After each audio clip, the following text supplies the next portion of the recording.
ko today. So, hindi ko alam ba dinodocument yung buhay ko ng bahay. No choice na talaga. Kasi, result, dead sa Saturday, late. Tapos, kakala ko kasi sabi ng teacher rin sa amin. Pwede daw or pwedeng drawing. May points ka pa.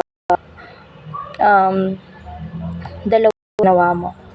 Tapos, mga klase, pure din yung ginawa nila. Kaya, no ako to drawing. Pero mag-print pa rin ako. So, nasa laptop yung inano ko na ipiprint. Tapos, iba yung nasend ko. Sinend ko yun sa messenger. Pero yung file is mali. Kasi sim sila ng pangalan. So, na yun. Second, wala ako.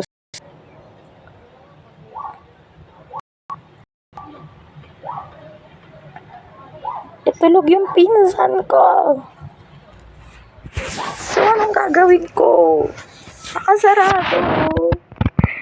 Hindi ko alam. Hindi alam. Kung saan wala yung susi. Wala kalimutan sa loob ng bahay. Or wala na. Hindi ko alam. Kasi, kinuha ko sa double deck kasi ako. Kinuha ko yung susi double deck. Tapos, ako yung wallet ko. Tapos, hindi ko nasa hindi ko alam. Yung wallet ko, nilagay ko sa bulsa ko. Pati to. Kasi may bibilhin man ako. Nilagay ko dito. Tapos, nilagay yung phone ko. Tapos, pagkalabas ko ng pintuan, nakaano kasi itong payong ko. Payong na to. Kasi mulan kahapon. Sobrang lakas sa kahapon. So, inayos ko siya. Sumalan ako. Naglalakad na ako dito.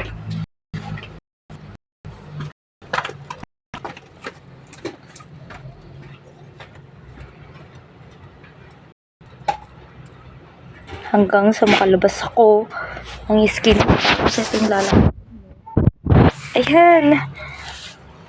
Tapos pagkasakay ko, pagka alis ng jeep, mga ilang minuto, hinahanap ko yung yung susi ko. Wala na. So, paano ako papasok? Tulog yung pinsan ko. Ang malas ng araw ko ngayon. Sobrang malas ng araw ko ngayon. Na-stress ako pero di ako na-stress.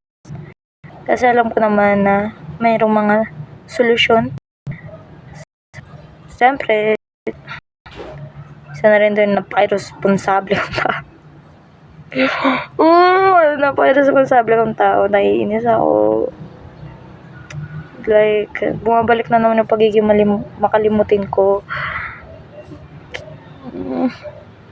Magiging rusty na naman yung utak ko.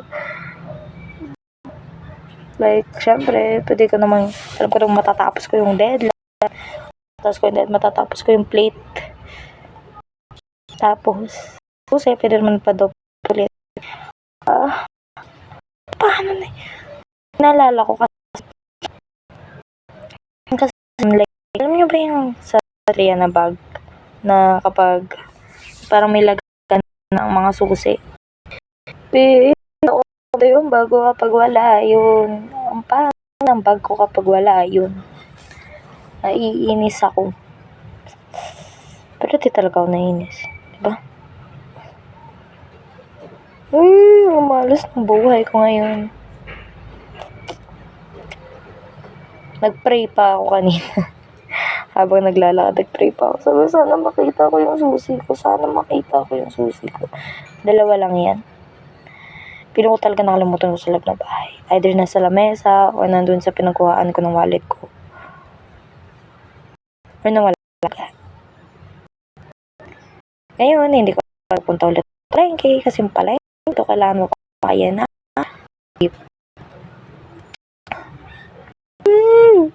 Inis. So, hintayin ko ba? Pumatak na ako kanina. Tulog pa ata yung pinsan ko. Ayaw na lang pagbuksan ng pintuan. Gagawa pa ako, bes. Okay lang naman. May oras pa naman. Hanggat hindi ako natatapos siguro. Pwede ko naman ipaprint yun bukas. Ipapaprint ko. Basta matapos ko yung plate ngayon. Kasi titikit ko lang naman yun. Ay, hindi pala.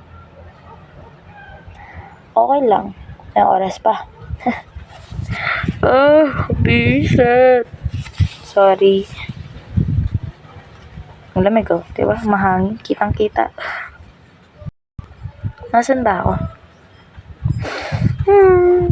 Naiinis.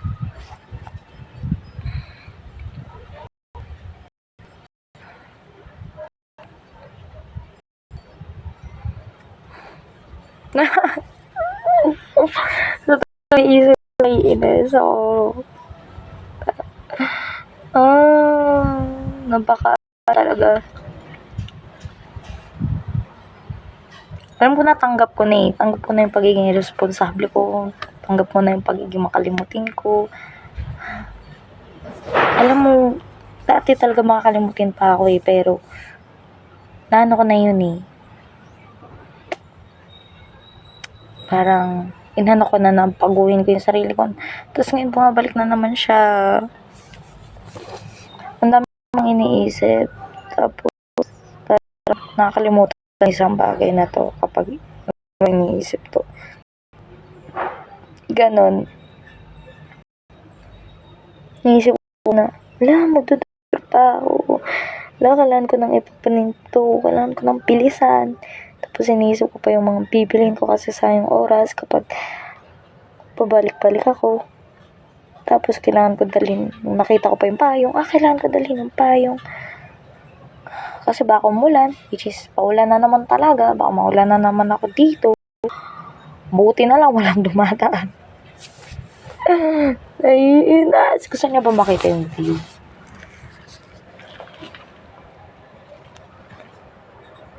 Ayan, pintuan, no? Naiinis. Naiinis ako sa pintuan, no? Wala, nahulog yung wallet ko. Yan yung view. At natatanong nasa Baguio ako. Naiinis.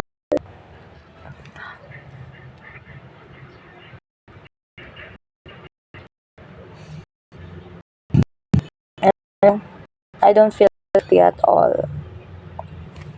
Isa ko, pero tanggap ko na kung magiging kaparusahan ko. I know the consequences already of that. Kasi need to go forward kahit anong nangyari. Kahit anong mga masasama yan, kailangan move forward.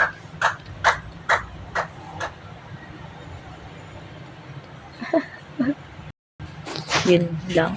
Bye-bye.